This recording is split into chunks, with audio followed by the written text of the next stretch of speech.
So we are located in different countries. I'm sitting in Schiedlberg in Austria. That's a very small village where we are doing research projects and also international sales. And in Graz, in the south of Austria, we are producing actually the hardware. So all the BCI systems, all the hardware is produced in Austria here. And then we have also sales offices in Albany, New York, Barcelona, in Vancouver, in Hong Kong, Sapporo, in Cali, and in Newcastle. And we use also these offices to work together with our clients and researchers, also to organize, for example, hackathons in Vancouver, for example. And we are working on about 15 different research projects. So they all have to do with brain-computer interface technology. And of course, many of these projects also have to do with ECoG, high gamma mapping, and cortico-cortical evoked potentials to extract the eloquent cortex. So this invasive and technique is called brain stimulation and mapping. And you can already see here a neurosurgeon who has a ECoG grid in his hands. So it has a little tail, a little wire, which is, so first of all, he attaches the grid to the cortex, and then he connects the wire to the biosignal amplifier. And the neurosurgeon has also many people in the operating room, normally like 20 people, and they're also helping for the brain mapping. And of course, the goal is to find a very detailed map of the eloquent cortex, so the neurosurgeon is guided what he should.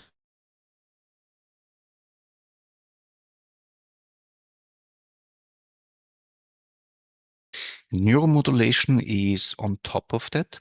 So if you're sensing from the brain, then you're analyzing the brain oscillations, high gamma activity, and you're feeding back the information via electrical cortical stimulation or peripheral stimulation, then this is actually called high neuromodulation. And when we are looking at these pictures from Gerd Wurzeler, this is the professor where I was doing my PhD many years ago, and then you can see the event-related desynchronization. So I showed already the image on day 8 when we were talking about recoveries. But it's also nice to see it here because it has a very nice property. So if a person imagines a left-hand movement, we find the ERD here in red over the right hemisphere. This is basically an attenuation of alpha oscillations. And if the person is imagining a right-hand movement, we find it over the left hemisphere. And the nice property is now that we know exactly where we should place the electrodes to find this information. So we will put it around C3 for right-hand movement and around C4 for left-hand movement. So you can very nicely do this non-invasively. But if you're implanting electrodes, then you have to find electrode positions first because you don't know which electrode is coding what. That's the reason why we need high gamma mapping to identify functions of different electrodes. And this is a slide from Kai Miller when he was at Stanford University. He is a neurosurgeon. He implanted the ECoG grids on the cortex. So first of all, you're removing the scalp, the dura mater, then you are attaching the ECoG grid. And here you can see these white and black circles. So each little circle is one electrode made of platinum. And then you get, in this case, 64 wires coming out of the scalp. And they are connected to the brain-computer interface. And then Kai was asking the patient to sit there and just rest. He calculated the power spectrum. You can see it here. Shows also this characteristic 1 over frequency damping. This means the energy in the signal or the amplitude gets smaller and smaller with increasing frequency. Then he was asking the patient to perform a hand movement. He calculated again this power spectrum. And here it's very interesting, of course, to compare it. In the low frequency band, this is alpha beta, you can see that during the resting, we have more energy than doing the hand movement. This is exactly the event-related desynchronization that we can also measure on the surface with non-invasive EEG. And if you look at the cortical network here, then you can see it's a large area. And that's the reason why we can see it with EEG electrodes. But if you're going to higher frequencies, into the high frequency band, in this case between 80 and 100 hertz, then you can see it's exactly the opposite. So in this case, we have more energy during the hand movement compared to the resting. And this is called task-related high gamma activation. And there is also another very interesting property. This is only one single electrode is coding this information. And this means the spatial resolution is just much better. And you can see this research goes back to the year 2007. At this time, GUSB amps were actually used for the first ECoG experiments with brain-computer interfaces. And then Kai also put a data cloth on the epilepsy patient, and he was asking the patient to move 5 times the thumb. You can see here the data cloth recording, and then the patient was at rest, and he moved 4 times again. And then he took the dark blue electrode, which is located over the sensory motor cortex. So just one single electrode, and he reconstructed with the ECoG signal the movement, shown here in purple. And you can see we can very nicely see the single finger movements. There are no false positives. And when the person is doing it the first time, then we get a huge high gamma overshot. So here's a really huge peak. And with every single repetition, the high gamma signal gets smaller and smaller because you don't need the cortex anymore. The spinal cord takes over. And if you look at the index finger, then he was moving 7 times. And also here we find, by looking at the dark green electrode, a huge overshot when the person is doing it the first time, and then it gets smaller and smaller because the brain is used to it and the spinal cord takes over. And this shows that it's very important that the person is doing different tasks after each other. Otherwise, you are just not getting high gamma activation anymore. So for recoveries, for example, we are telling the person, imagine the hand movement for a couple of seconds, and we get brain activation for a couple of seconds.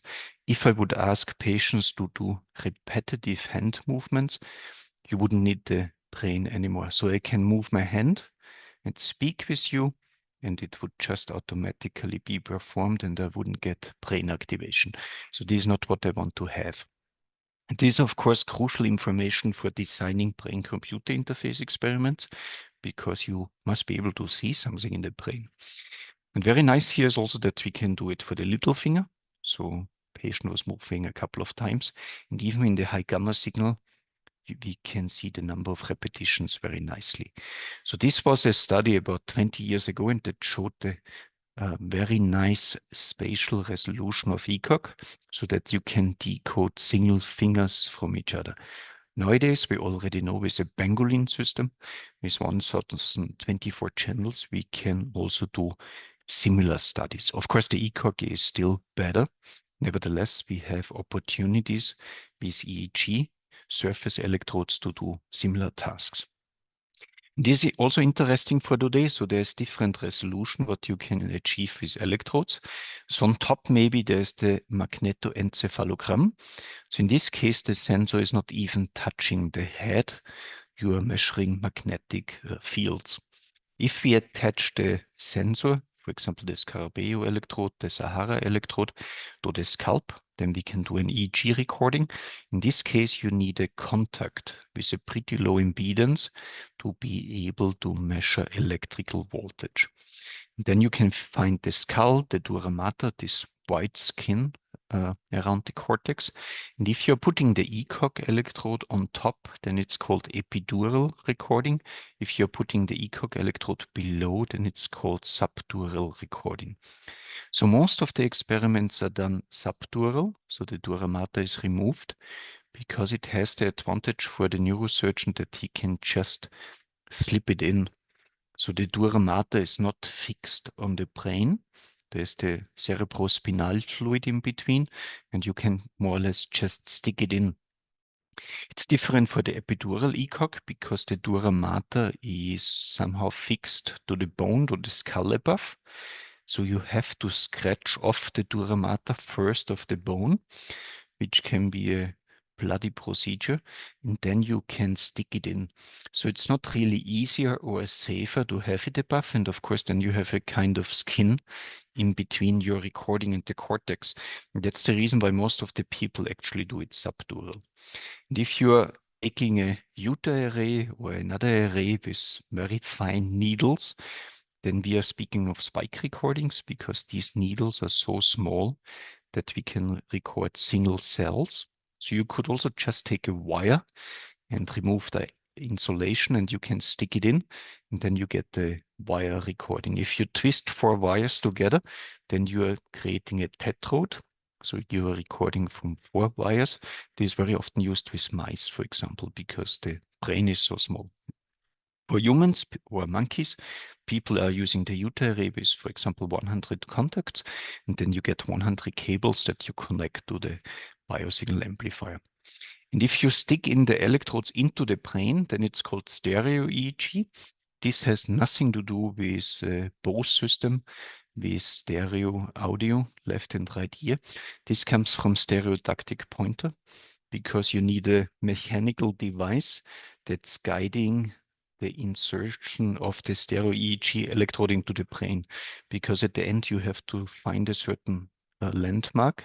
So you can insert it, for example, into the cerebellum or into the thalamus. And then, of course, you have to know where you are guiding the electrode. And here you can see different examples. On top is an EEG electrode. This is the Sahara electrode. It's a hybrid electrode where you have a hole in the middle so that you can insert the electrode shell. And it has also pins, which are 7 millimeters long. They go through the hair layer. And these pins are contacting here the skin on the surface of the head to reduce the impedance. This is a 64-channel ECoG grid made of platinum. So platinum is just a very good material where you can get high quality recordings. And it doesn't show polarization effects. Polarization is a big problem for biosignal amplifiers because the voltage can get very high.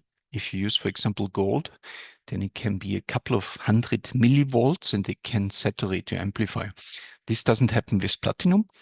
And then you can also see here these little wires going from each opening, from each electrode to the main wire. This grid, for example, has 2 main wires. They are coming out of the scalp.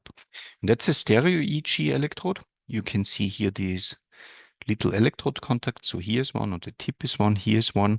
They have a couple of millimeters spacing, and here's another one.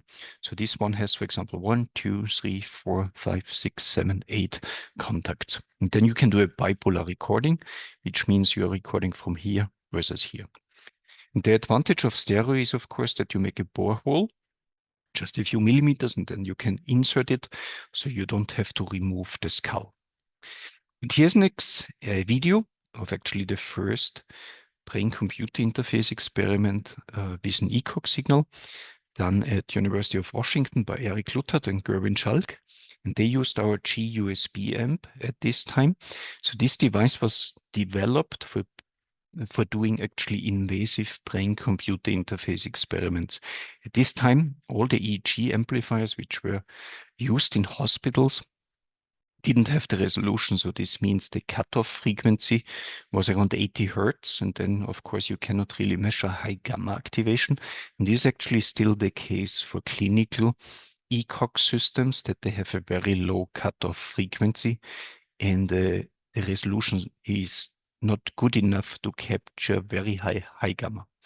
So here you can see the task that Gerf was using in BCI 2000. So G.USB amp was also the first amplifier that had an application programming interface. And this allowed Gerf to read in the ECoG signal into BCI 2000. At this time, clinical systems were closed, so you could only use it with clinical software, but you could not interface it with your own code. And this was actually pretty innovative about G.USB amp, that it came with an API. And here you can see how quick and nicely this works. So people have tried this 2D cursor control task for years with non-invasive technology before. Worked pretty nice, but people were trained for many hours. And in this experiment, it worked within a few minutes. About 20 years ago. And then Gerf hooked a patient also up with a shooter game. Here you can see the epilepsy patient on the right. He's using the joystick to control actually Doom.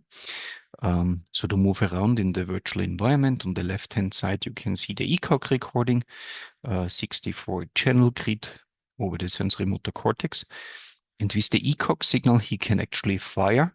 So you can see the activation of the gun triggered with the ECoG signal. And this shows also a very nice property of ECoG. You don't get false positives. So the EEG signal is drifting along all the time, and you need some tough signal processing to have a zero class. And this is very easy with ECoG. So there's just no activation if you're not doing it on purpose. And you can also see he can do it very quickly. And here is another example. So this is one of our first ECoG experiments together with Dr. Kamada and Dr. Kuni. Then Dr. Kamada just moved to Ashikawa University. So we connected 4G USB amps to have 64 channels into Simulink. So we use G.HiSys Professional for the real time. And here you can see the setup. So here we have the amplifiers, the G-USB amps, here the cables coming out of the patient. And in front of the patient, you can actually see a computer monitor giving him different tasks like make a fist, make a peace sign, pause, that's the Japanese symbol for pause. And on the right-hand side, you can see the cortiQ system acquiring all the data. This is the spectral analysis, and here you can also see the high gamma activation during the hand movement. We get more activation, and after a few minutes, he reached already 10% or 14% error rate. So you can get classification accuracies very high within no time. This is about 15 years ago. And this is another experiment together with Dr. Kamada. It was a telepresence experiment. So we worked with a fantastic robotics lab and Dr. Kamada. So the epilepsy patient was in Asahikawa Medical Hospital, equipped with the ECoG brain-computer interface, and then we had an internet connection to a human-like robotic system from Abdelkader. You can see the patient is actually able to control the human body. And these experiments were done in a project called VERE together with Mel Slater and Mavi Sanchez. So the idea was to create a human-like robotic system that can be controlled by patient locked-in patients or also by people who want to guide a robotic system to a place where it's, for example, uncomfortable. Could be a zone where there's a war, could be a nuclear power plant where you don't want to go yourself. So there were different ideas of sending robotic systems, BCI controlled, to other places. And this is also an experiment we did with Dr. Kamada. So at this time, nobody was allowed to do steady state visually evoked potential experiments with epilepsy patients because people were nervous that you induce seizures. And for that reason, CAPI developed code-based visually evoked potentials. So in this case, we don't have a steady state flickering frequency, 10 Hertz, 12 Hertz, whatever, but there's a code embedded in the flickering. And here in the video, so you can tell her that you can see 4 rectangles, and each of the rectangles has a certain code embedded. This means the on and the off time is predefined. And when the patient is looking at one of these rectangles, then we find exactly the same stimulation code in the EEG signal. And with template matching algorithms, we can figure out at which code the patient is looking at. This had the nice side effect that we could use such BCI systems with photosensitive epilepsy, which is not very common, but of course people have to be careful about it. And another side effect is that this coding algorithm is very robust. So CAPI reached 98% grand average accuracy, so almost perfect when he was guiding a robotic system. Steady state visual evoked potentials are about 10% worse. And with this implementation, it's almost perfect. This is also what we are using nowadays in our Unity unicorn interface.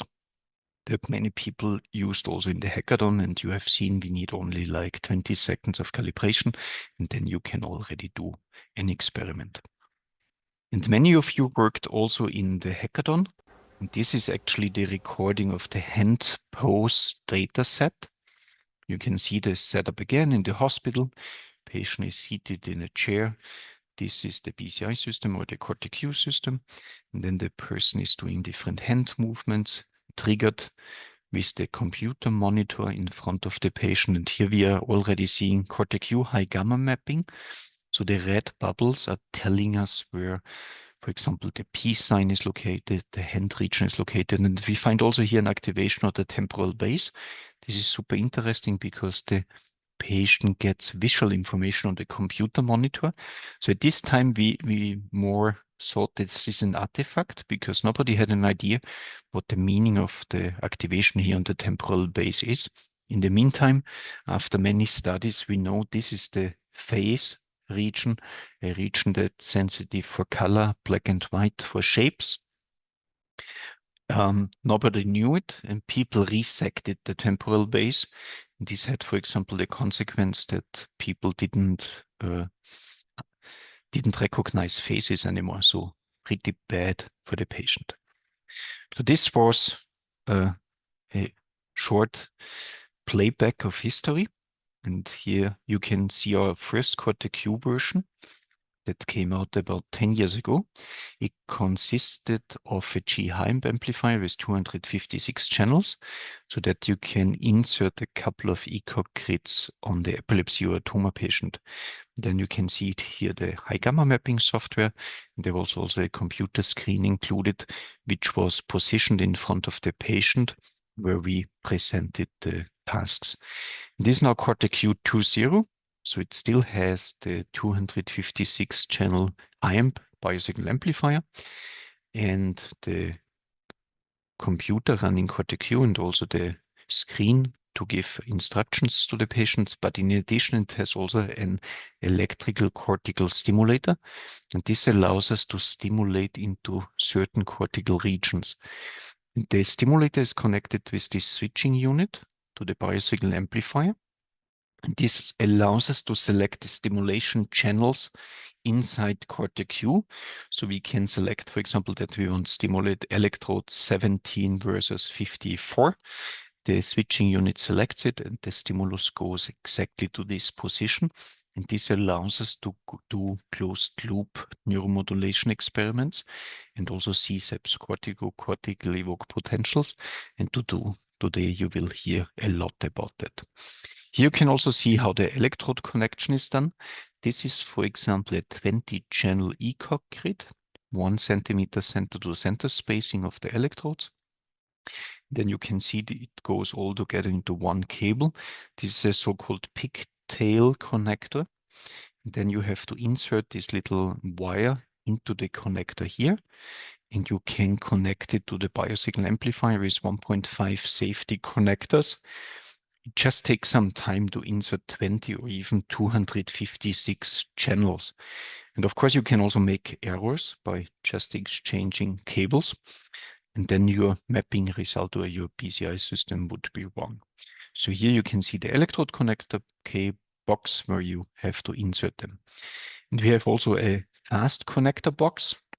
So in this case, you can just connect the multipole connector directly to HIMP, and this makes it much quicker. It has, of course, the disadvantage that you can only connect a certain amount of channels to each connector or you are losing contacts, but it's much faster. So we are speaking of 1 hour compared to a few seconds. This from cortiQ in Freiburg. In this case, it's a strip electrode. Of course, they have also grid electrodes. They're also made of platinum. And here you can see the wire coming to this connector, going to the multipole connector, and then you have either the choice of medical safety connectors, or you can also connect it quickly with a multipole connector within a few seconds. And then we developed also in the Verre project an embodiment station. So here we had a patient with an ECoG implant or a stereo-EEG electrodes. They were connected with a biosignal amplifier to the real-time processing system. And we can control in real time actually intracranial stimulation. We can do audio stimulation, haptic stimulation, electric stimulation. But we have also microphones and eye trackers to record user responses. And the idea was that the person is doing certain tasks and we can just high gamma map where the task is located in the cortex, but we can also stimulate the patient and we can figure out where this sensory information is located. And this is all controlled in real time, so it allows very efficient experiments. And in this example, we stimulated, for example, with vibrotactile stimulator, single fingers, index finger, and so on. And you can see here the result. So the little dots are the ECoG electrodes, and the red circle indicates where actually the high gamma activation occurs if you stimulate the middle finger. This is for the ring finger, this is for the thumb, this is for the index finger. You can see it makes sense. They are very closely together. This procedure takes only a few seconds, and we have an idea where sensory information of fingers is located. And this can be used, for example, for electrical stimulation to produce sensation afterwards for robotic exoskeletons. And this is one example from Kai Miller, where he is shaking the hand of a patient. And doing the handshake, he is extracting high gamma information, and you can just see temporal dynamics. So how quick this handshake is encoded in the ECoG. So I start the video. He shakes, and you can see high gamma activation goes up immediately. And this is exactly what we need for brain-computer interface control, but also for high gamma mapping. You're doing something and the signal is there immediately. You just have to measure it. Signal to noise ratio is very high. And this is something that Gerwin Schalk used for Siegfried technology, 2010, 15 years ago. Here you can see the patient in front of a computer monitor, and the patient is now solving Rubik's Cube. This is, of course, hand movement. Here you can see the 64-channel ECoG recording. This is what the patient sees on the computer monitor, solve Rubik's Cube, the task. She's now doing it. And then you see here the red bubbles indicating the finger region. Then he's recording baseline activation when the patient is not doing anything, because that's also very important to have a statistical analysis. And now she's sticking in and out the tongue. You can see it a little bit in the video. The tongue goes in and out. And after a few seconds, the bubbles converge to a certain state. And this is actually the tongue region. Then the patient stops and relaxes again to get baseline activation. You can see the ECoG signals are pretty nice. The baseline is for about 15 seconds, and now she does a kissing movement. So you can see the lips a little bit, they're moving. And this identifies the lip region in the sensory motor cortex. Some people find it pretty funny. The kissing is very close to sticking in and out the tongue. Brain regions are very close to each other. Finger region, in contrast, is a few centimeters away. And the last one is to listen to an auditory story. So we are just playing. Mr. Jones had to go to New York. He decided to take a train. His wife drove him to the station, but on the way they had a flat tire. However, they arrived at the station just in time for him to catch the train. So in this case, the patient was only listening. And if you look at the auditory cortex, then you need, of course, to hear voices first, the auditory cortex. Then you need Wernicke's area to understand what you are hearing. And this is exactly what we are mapping here. And then you can repeat the mapping a couple of times just to improve statistics.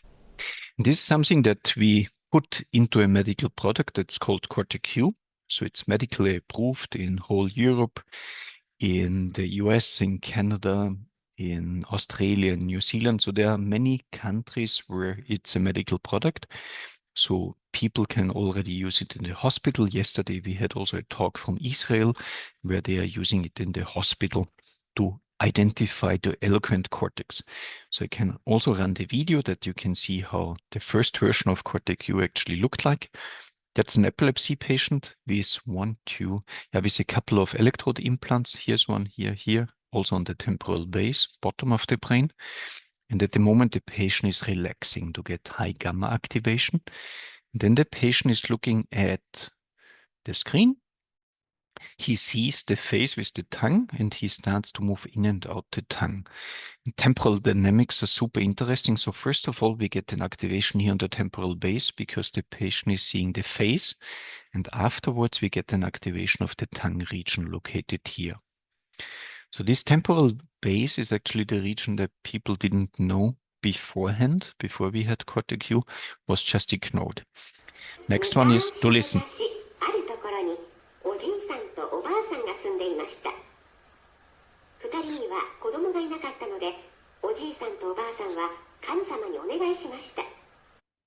So in this case, the person is only listening, but first of all, we got an activation of the temporal base because the person could see the loudspeaker symbol. So this is the shape-sensitive region.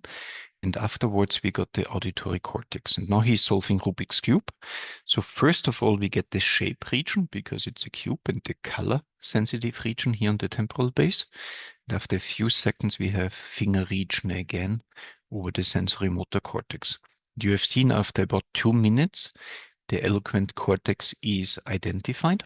And Dr. Kamada, for example, knows if he removes the region here, this has the consequence that the patient cannot move the fingers anymore. And this is, of course, something you want to avoid. This is, for example, the face region. So if he would remove the region here, then the person cannot recognize faces anymore. And this is, of course, also a disaster if you don't know your family anymore. And with the high gamma mapping with cortiQ technology, you can very nicely avoid that. And this is here the golden standard, how it's done at the moment. It's called electrical cortical stimulation. And in this case, the patient has to do certain tasks. And in the meantime, pairs of electrodes get electrically stimulated. So if they stimulate, for example, electrode 16 versus 11, so you need always 2 electrodes for performing the stimulation, then the patient in this case is reporting about the little index finger and the middle finger numbness. So she's showing where she can feel something. And then they are connecting 2 other electrodes, 12 and 17. This, for example, the left thumb, the index finger, middle finger. Then they are collecting other electrodes. This is all done manually. So the EEG technician has to select certain electrode cables and connect it. And then they are turning up the current from 1 milliamp to 2 milliamp, 4 milliamp, 8 milliamp to 10. The maximum current density is 50 milliamps that they are allowed to insert. The neurosurgeon is actually writing down the mapping results, like 17 versus 18 is nothing. 12 versus 13 is left mouth movement, and so on. And you can see this takes some time. So in many hospitals, they reserve 1 or 2 days for doing the electrical cortical mapping procedure. Now you can see the EEG technician taking the cables and connecting them to the electrical cortical stimulator.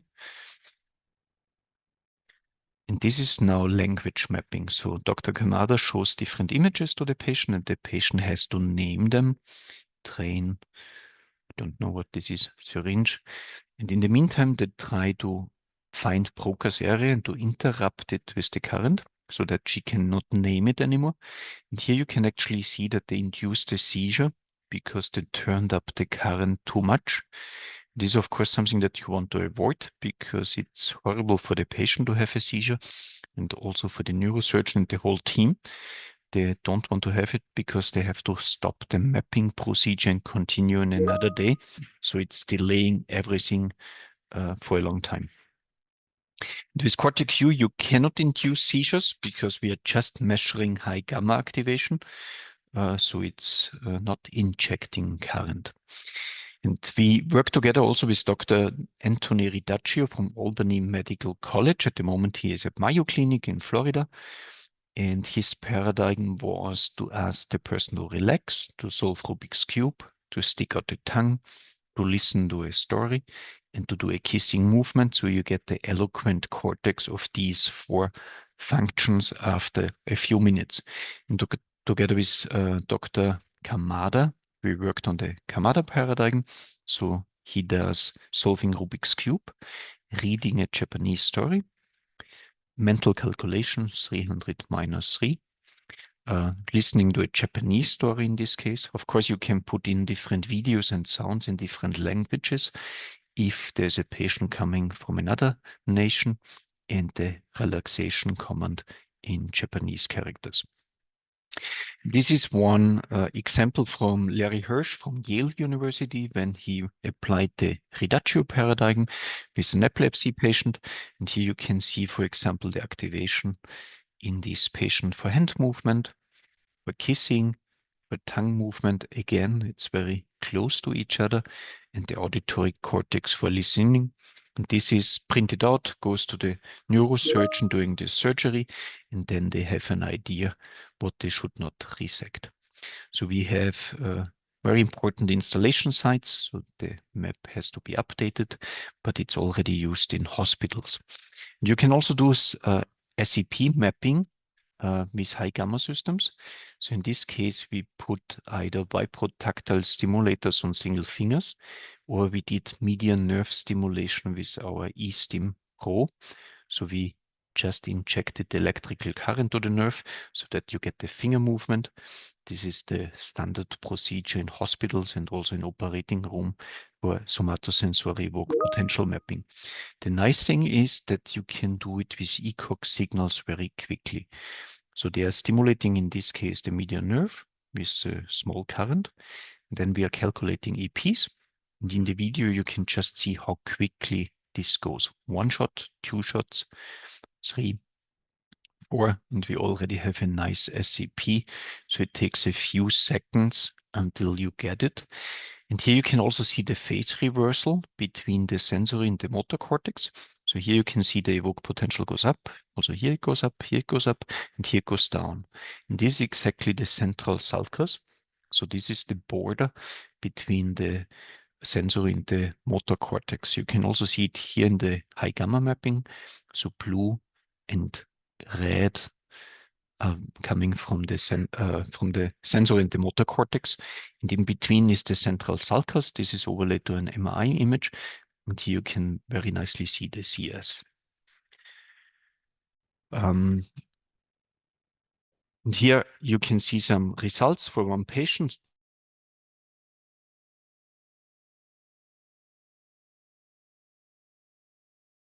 Then in clinical standards.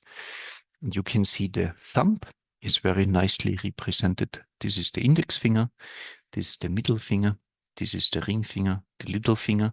They're very close to each other, but nevertheless distinct. This is exactly the information coming from a high resolution grid that we can very nicely use for brain-computer interface inputs.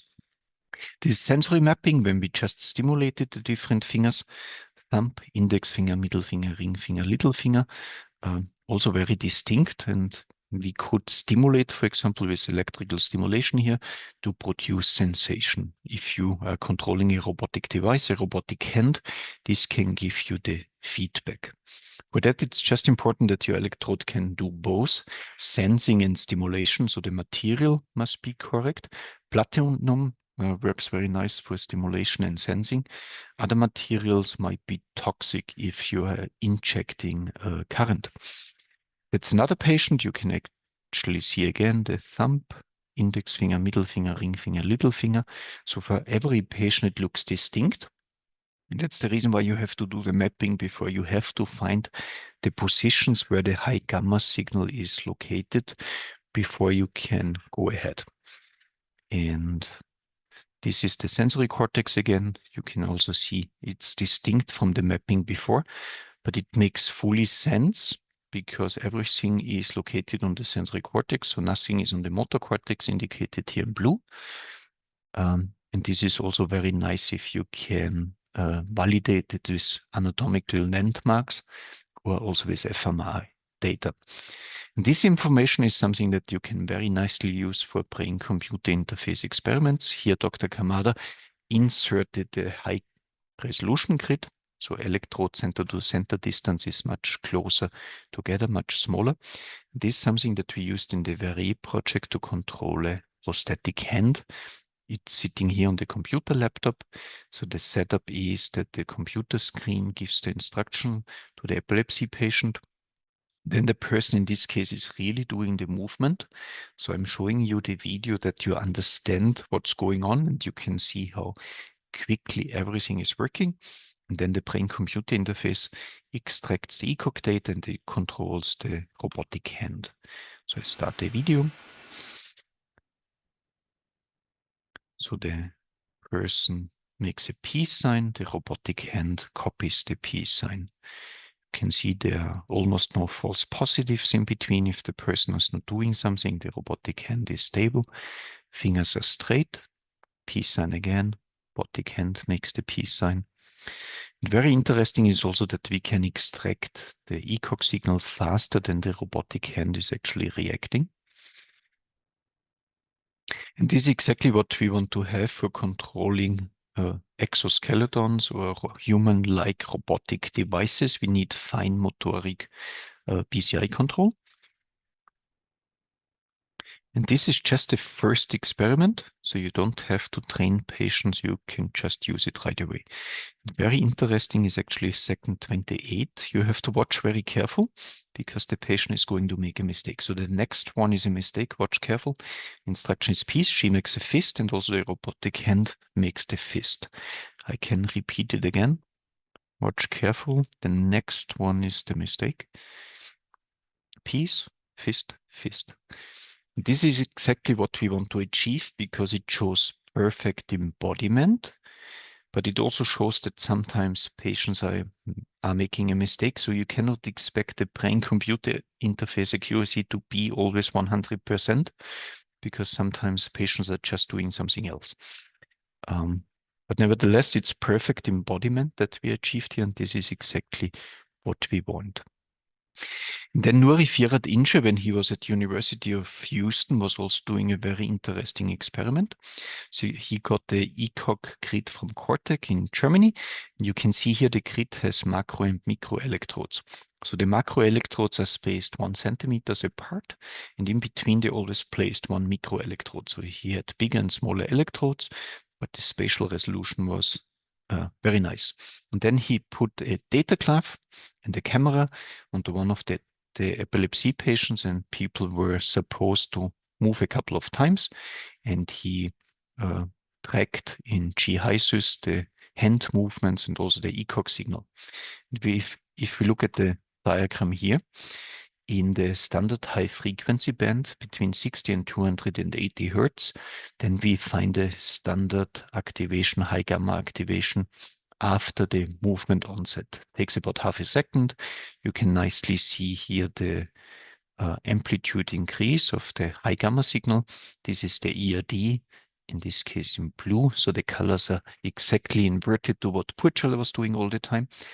And this activation is indicated in green on the ECoG grid. So here you can actually see which channels are activated in the standard high frequency band between 60 and 280 Hertz. But very interesting is also that Nuri looked into the band above between 300 and 800 Hertz, ultra high frequency band. And you can see the high gamma signal goes actually all the way to 1 kilohertz because he is using the G-amp, and that's the only amplifier around that can actually measure high gamma signals up to 1 kilohertz because the noise is so low and the signal processing is so good that we see this ultra tiny activity. If you look at the spectrogram here, then you can see also here in the standard frequency range or in the alpha beta, we have a lot of energy. In the 60 to 208 frequency range, the signal is much smaller, and in the ultra high gamma range, it's already very small. So normally the noise floor of an amplifier is somewhere here. and you are just not seeing it anymore. But here we get activation up to 1 kilohertz. And interestingly, this is located at other electrodes on the ECoG grid, indicated here in red.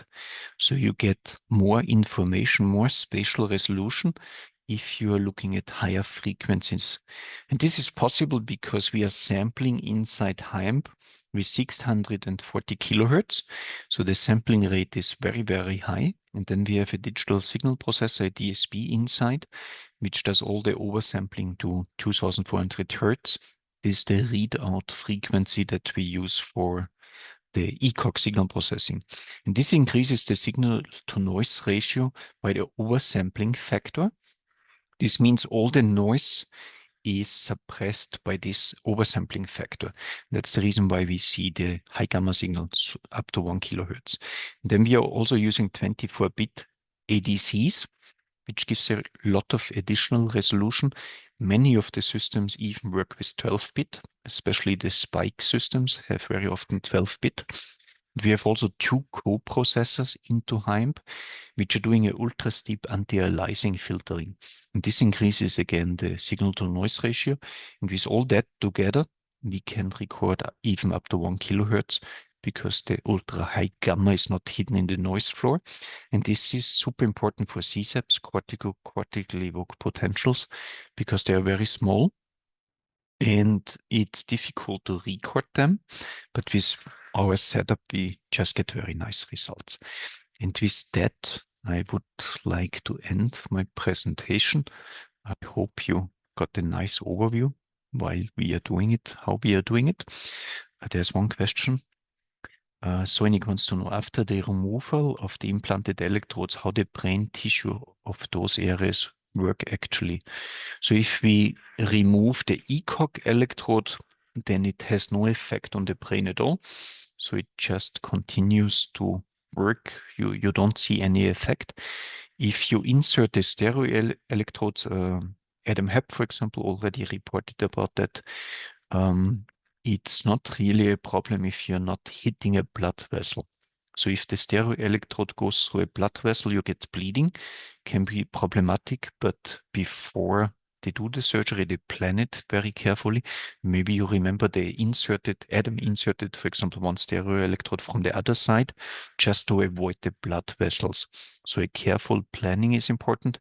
And then you actually don't have side effects, but Dr. Kamada and all the other neurosurgeons will explain this much more in detail. Thank you very much.